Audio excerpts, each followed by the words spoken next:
Today we're going to be discussing the solid mineral sector in Nigeria. Which way forward? What are the challenges and the prospects of this sector in Nigeria? We have seen, to very many people's chagrin, that the sector seems not to be contributing officially to the bottom line, to the cash flow of this country. I have personally advocated in the past that in our budget, just as we see the assumptions on crude oil, the next thing which you see should be the assumptions on other resources that are also being gotten from the ground in Nigeria. But this sector seems to have lurched from one issue to the other. Which way forward?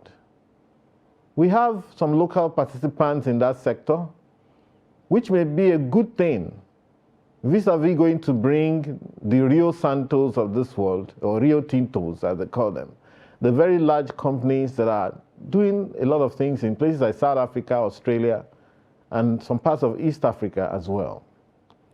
Joining us to discuss this today, to look at this sector, is an industry player, Mr. Patrick Ojiegwu. Welcome, Mr. Patrick. Thank you so very much, Tope. You are the expert in this industry. I'm just walking by, you know. So, but I know that there are issues in this sector, and there's a reason why it's so difficult, especially for local players like you, to move ahead, to do the right thing in this sector. What are the issues in the solid mineral sector in Nigeria? Thank you, Tope. It's a pleasure to see you again. Thank you very much. And actually, the issue is about who do we think we are as people. Wonderful. It's as foundational as that. Who do we think we are as people? Before time, we know that mining has always been one of the most profound industry. I mean, Jesus Christ was given a gift. One of those gifts was gold. Without mining, there wouldn't be any gold. So if mining has been going on since that time, in memorial, we know about the Benin bronze. Yes. The status. Those things can't happen without mining. So we are playing pranks. Let me just say it basically. We are playing pranks. We are consuming other people's capacities without really delving back into ourselves and asking ourselves a pertinent question. How come we have these base minerals that are going out? They do go out, right? Yes. And they do support other industries. And they come back to us again and we consume at a price that is far above what is obtainable. Then we need to ask ourselves a question. So there is nothing wrong about the endowment. We are highly endowed. What is happening in the liquid industry is what is happening in the solid industry. In terms of mining, we are highly mineralized. Current evident research is showing that Nigeria is even far mineralized than originally believed. So what is wrong with us is the same way you are looking at Qatar. Everybody now consume Qatar a couple of days during the World Cup. They are seeing monumental development as if they are ghosts. They are from out of space. They are not. They are just people that are deliberate about what are the opportunities and very critically approaching those opportunities fundamentally for development of their citizens, which mining and everything resources should be about. So we know what we are doing. We need leaders that are so highly envisioned that they must understand these things and remove these garments, this proud garment that we are wearing in Nigeria, biggest country in Africa. It's a lie, complete lie. I came back from Kigali, transited through Kigali, and I was ashamed, aghast, ashamed, because what are we even saying? We are saying that it's okay to remain underdeveloped when we have resources that can give us quantum leap. I use the word quantum leap with a lot of, in fact, don't even know what it is if we compare it with the endowment in Nigeria. Yeah, you're saying it's bigger than like the crude oil sector? Far bigger. Crude oil sector is not enough. So why are we not tapping into this if it's that obvious? The problem is our narrative, is the type of narrative that is coming from our leaders. How? Okay, let me mention some products that could also come as a surprise to some of us. I'll mention limestone. There were huge limestone deposits in Nigeria. But meanwhile, Nigeria was importing cement, bagging. So we were basically picking our money, hook, line, and sinker, and giving to other nations that are quietly building their own capacities. And we are lazy. I don't know how best to say this. And it's not like I want to... Mentally and physically. Yes, we are, both of them. We are. Because if we are not, we should just calm down and ask critical questions. These minerals, every mineral in Nigeria should have at least 10 players that is as big as Dangote. 10. In each of the classes of minerals. What are the biggest mineral in terms of deposit commercially available that we have in which of these minerals? Let's talk about coal. Coal. Okay, but mind you, on that coal, they said we shouldn't tap coal again. Who says? You know, these climate change people. Are you going to listen to climate change people? Well, you know. Okay, why is Britain opening up their coal field? You see, the problem we have in Nigeria, I don't know how else to put it. Something is definitely wrong. Australia, during the COVID lockdown, moved 350 million metric tons of iron ore. Also, why didn't they close down their mining sector? Because they can't. So, as we are closing down, I was angry in my spirit because I didn't understand why we're closing down during COVID. If there's war, you are hearing there's war. You have not seen the direction of the war. You are already running. Probably where you are racing to is where the war is even coming from. I didn't quite understand it. We're a nation of clever people. Nigerians are super clever. But sometimes it appears like the narrative around us really need to be interrogated. All of us, exclusively, nobody should be exempted from this. We should be interrogated because the question I want us to answer, what do we want from Nigeria? Are we happy with this level of development? If some of us are happy, then they need to be incarcerated because I can't see anything to be joyful about, given the extent of resources that we have. I've mentioned coal, I've mentioned iron ore, and I will continue to mention them. Tin. I will mention lead, zinc, barite. And if we go into barite, honestly, I will even start crying. Now we're going to go into barite, but maybe I'm trying to see if we can have an exclusive on that, but we'll touch on it today. You know, you mentioned some of those, and, you know, the other time I was doing some research, I found out that there's a certain element that goes into every phone, every laptop, called the coltan, which is the columbite and tantalite, which is also, you know, are plenty in this country. But what do you see that our universities are not helping, or why do we have them? If we're still exporting raw material, we can't even the equipment to get this thing off the ground, we don't manufacture them. And even when we do, all we can do is send them abroad, and that coltan is in every phone. So you can imagine how much of that they've used in every phone, in every laptop, in everything that is got from Nigeria, from DR Congo and all of that. That's very valuable. So is it that our academia is not linking up with the productive sector of the economy to add value through research? Or are we going to continue like this ad infinitum? Yeah, it's very painful. It's very, very painful. I will tell you a personal experience, because to me, I like to experiment on things so that when I speak, I don't want to consume some third-party opinion. I want to sample those opinions. I want to see what is it that is so highly complicated that we cannot have better development than what is obtainable in the United States. I've driven from Boston to Florida in the US. And I've looked at America, what I'm seeing, and I didn't still see anything that is going to make my head blow up. No. I see things that we can easily do here if we have love in our hearts. And I think that is the problem. People in leadership positions don't have serious love in their hearts. They don't wake up in the morning asking serious questions. What the hell am I doing? Or what am I going to do today that is going to better the life of that person that I don't even know their name? That is the key question. So to direct to your question about our universities, I went to 2 universities when I started mining. I took sample of 2 universities and I said, look, these are products that is coming out from the mines in this state. Where are you getting your chemicals from? Are the students being taken to mining site to even experience this thing in its Maybe they don't form? know. I mean, they nearly was like, I mean, who is this guy? I went to Raw Material Research Development Council. I went to them and I started disturbing them. I went to them. They told me their mandate is processing. Their mandate is not mining. Really? That's what they told me. What kind of raw materials are they talking about? God bless you. So if you have not brought out the raw material, so what are you going to process? Exactly. That is the real madness about our country. That we need to interrogate these things. We can't keep quiet anymore.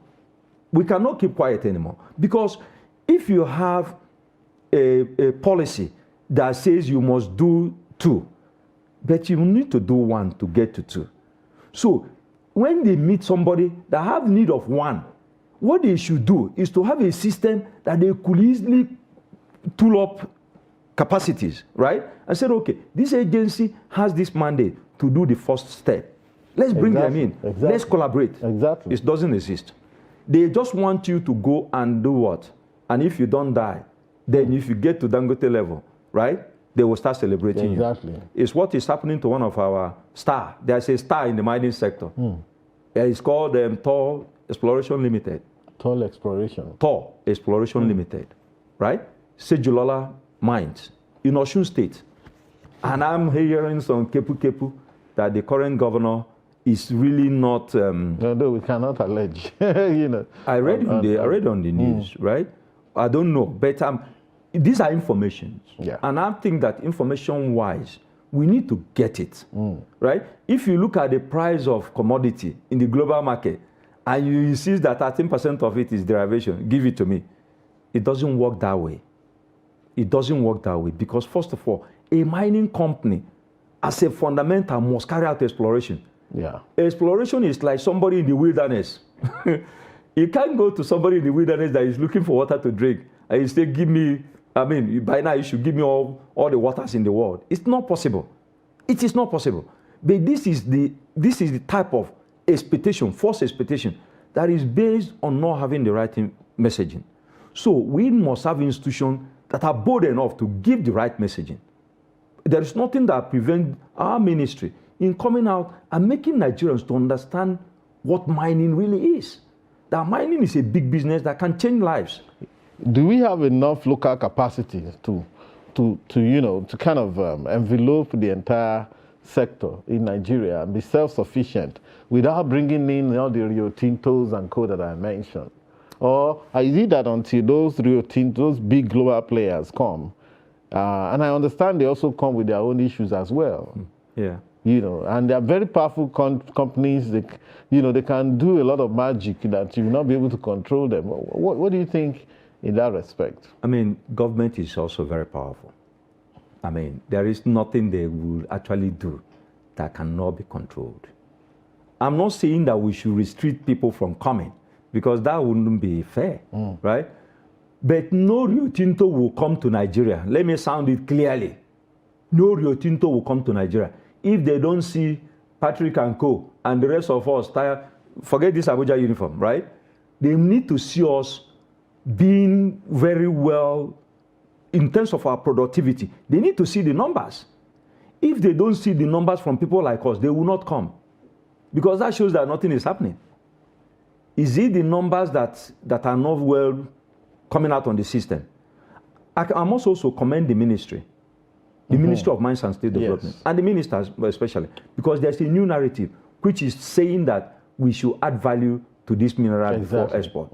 I think it's a very good policy because mining is a fool and his money can get parted in mining. You can end up having gaping hole in your backyard. Meanwhile, the money is not even close to your environment. The money has taken to Geneva, beautifying lives in Geneva. You see Ferrari, it's our money, but it's in Geneva. It's not here. I am passionately patriotic about this. Anyway, okay, you know what? There's still so much to discuss. We're going to go on a short break and pay some bills. We'll be right back.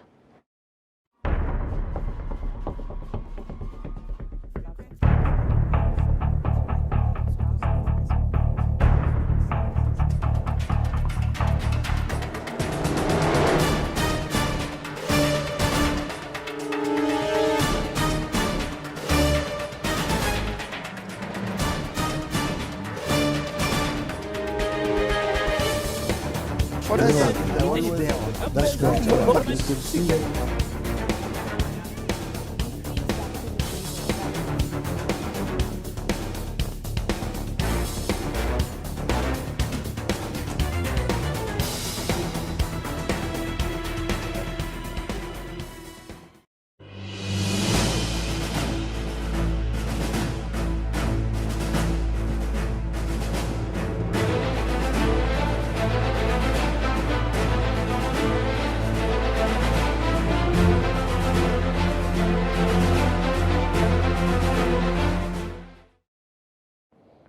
Welcome back, viewers, and today we've been discussing solid mineral sector with Mr. Patrick Odiego.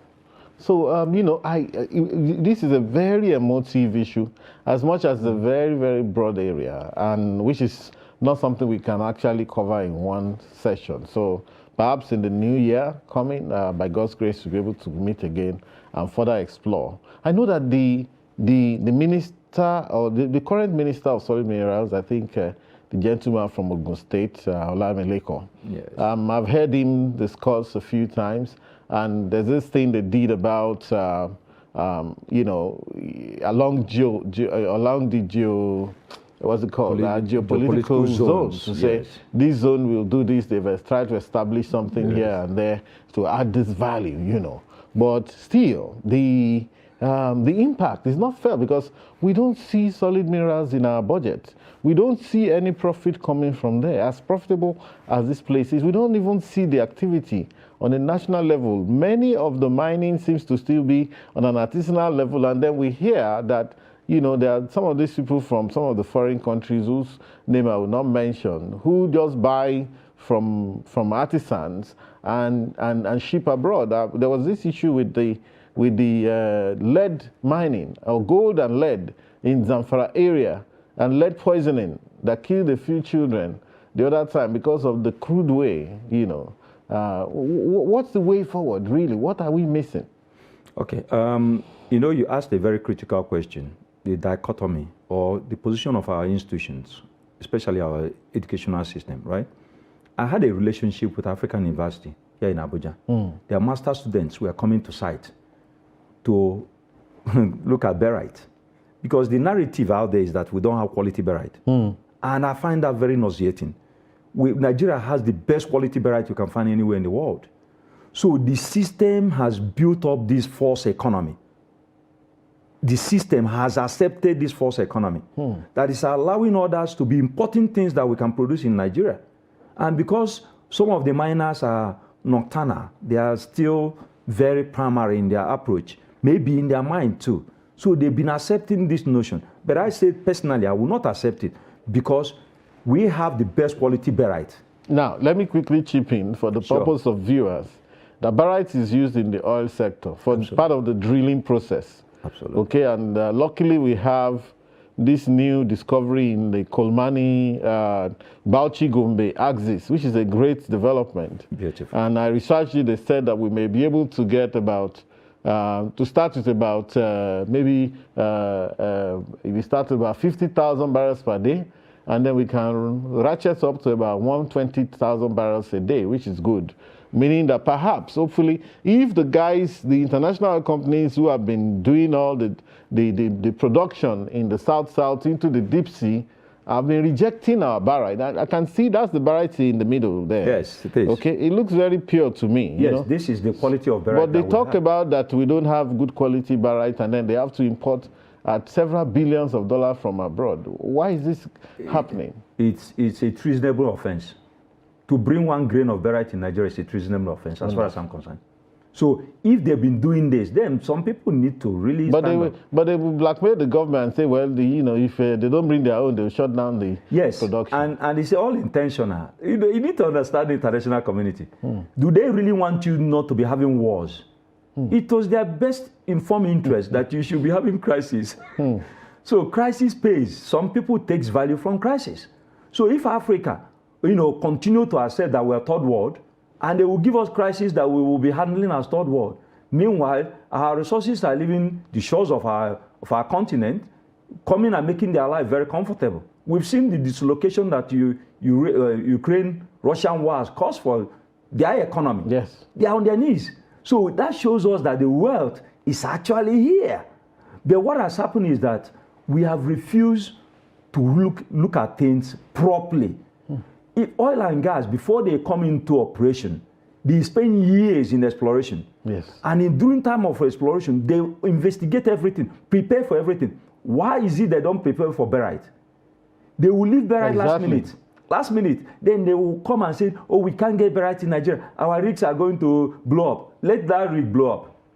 Yes. Are you saying we have enough supply as We well? have barite that will last Nigerian oil and gas in the next 22,000 years. You can quote me on this. Wonderful. I am the acting secretary, Association of Miners and Processors of Barite. So as much as authority anybody has in barite, I can safely say that I have it. Fantastic. Because education is free. But how are the regulators backing you up on this? That is where the issue is.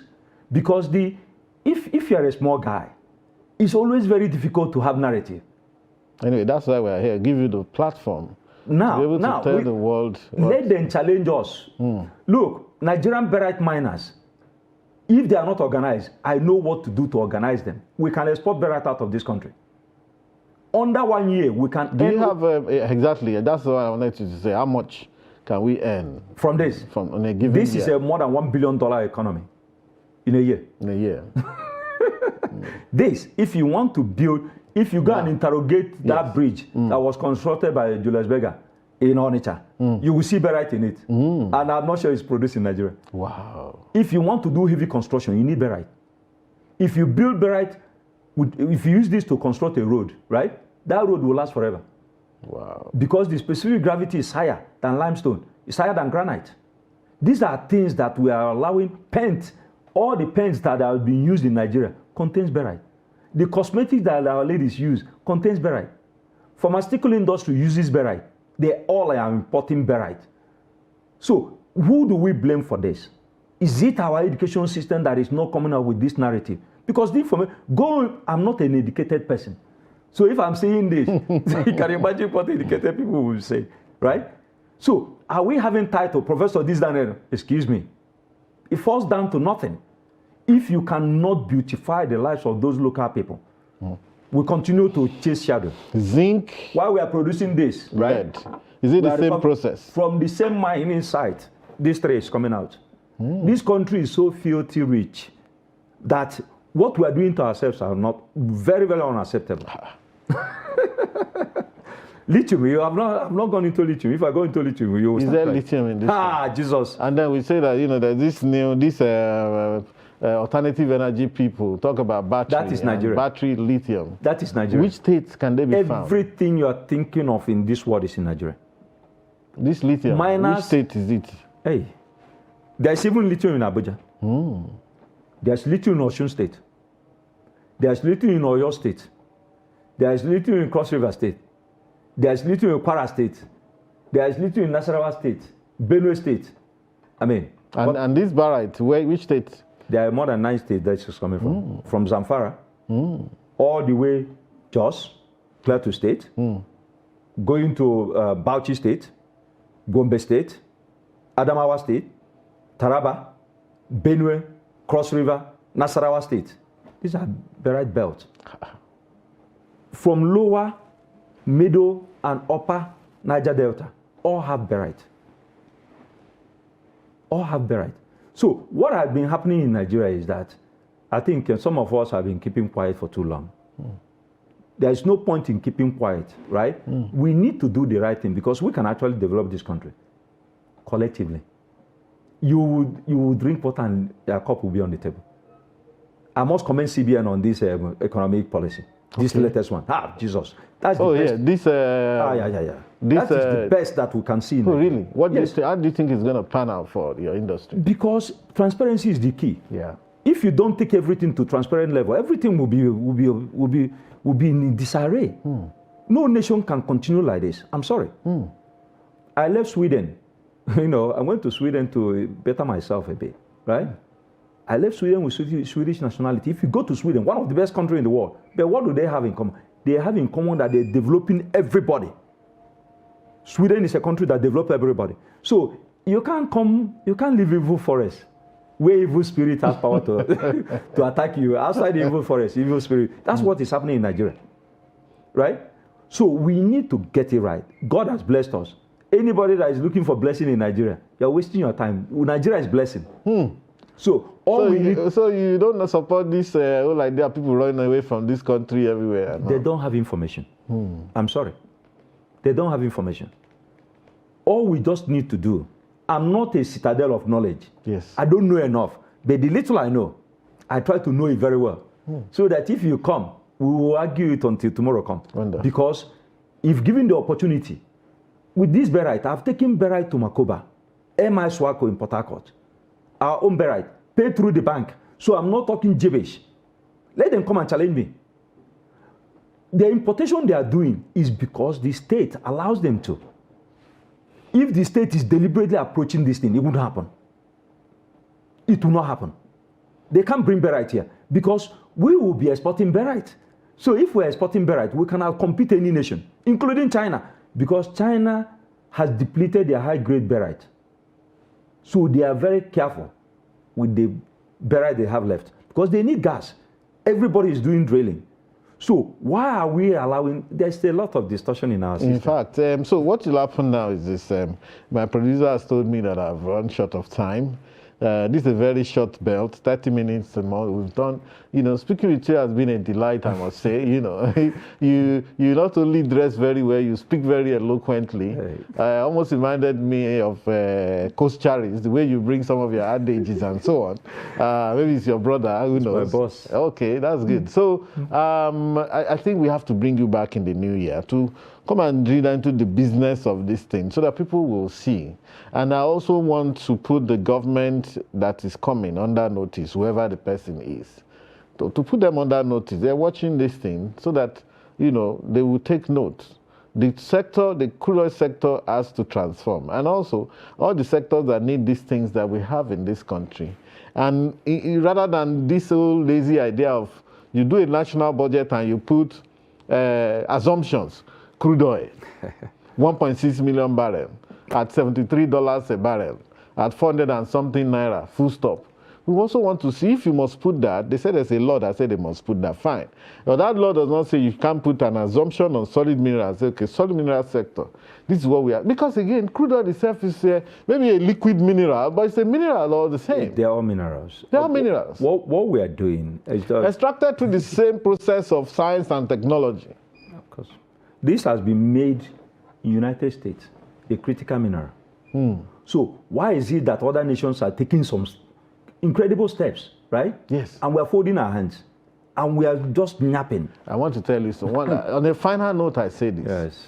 I say that, nothing lasts forever. Not even the underdevelopment and the underachievement of Nigeria. I believe that we have turned the corner. Sure. And by God's grace, from next year, we'll be even from immediately begin to see a turnaround in the fortunes. And people like you have a great role to play. Thank you for coming. Thank you so much. And thank you very much, viewers, for listening. It's been a great time talking with Mr. Patrick Odiegu. See you next week.